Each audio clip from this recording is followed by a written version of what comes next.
নজর রাখবো পরবর্তী সংবাদে। বৌমা এবং নাতির মারেই মৃত্যু হয়েছে এক বৃদ্ধার এবং এলাকা জুড়ে চাঞ্চল্য সৃষ্টি হয়েছে। অবশ্য এই ঘটনাটি ঘটেছে তুফানগঞ্জ মহকুমার নাককাটিগাছ গ্রাম পঞ্চায়েতের বড়ইতলা এলাকায়। ঘটনায় 3 জনকে আটক করেছে তুফানগঞ্জ থানার পুলিশ। অবশ্য মৃতা বৃদ্ধার নাম লীলা বিশ্বাস, বয়স 60 বছর। পুলিশ স্থানীয় সূত্রে জানা গেছে যে গতকাল রাতে বৃদ্ধার বৌমা এবং নাতি মিলে মারধর করেছে, যার ফলে গুরুতর আহত অবস্থায় স্থানীয়রা লীলা বিশ্বাসকে তুফানগঞ্জ মহকুমা হাসপাতালে নিয়ে যায় এবং হাসপাতালে ভর্তি করার পর চিকিৎসকরা তাকে মৃত বলে ঘোষণা করেছে। কি রয়েছে বক্তব্য শুনুন। আমার জায়ের লক্ষ্মী ভান্ডার চালু হয়েছে, স্বাস্থ্যসাথী কার্ড ছিল, আমার ছিল না।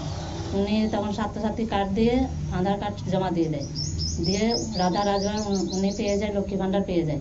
আমি দুয়ারে সরকারে যখন বললো যে স্বাস্থ্যসাথী কার্ড ছাড়া লক্ষ্মী ভান্ডার হবে, তখন আমি দুয়ারে সরকারে জমা দিই। দুয়ারে সরকারে 3 ছেড়ে 4 জমা দিলাম। বলছে এনার রাধা রাজওয়াটা কে? আমি বলছি আমার যা। বলছে তোমার আধার কার্ডে রাধা রাজওয়ারে।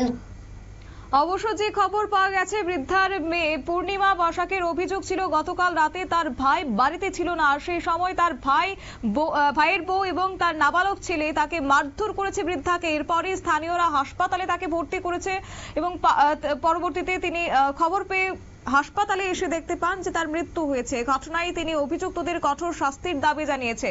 পুলিশ সূত্রে জানা যায় যে মৃতদেহটি ময়না তদন্তের জন্য পাঠানো হয়েছে এবং গোটা ঘটনা তদন্ত শুরু হয়েছে। তুফানগঞ্জ থানার পুলিশ তদন্তে নেমেছে।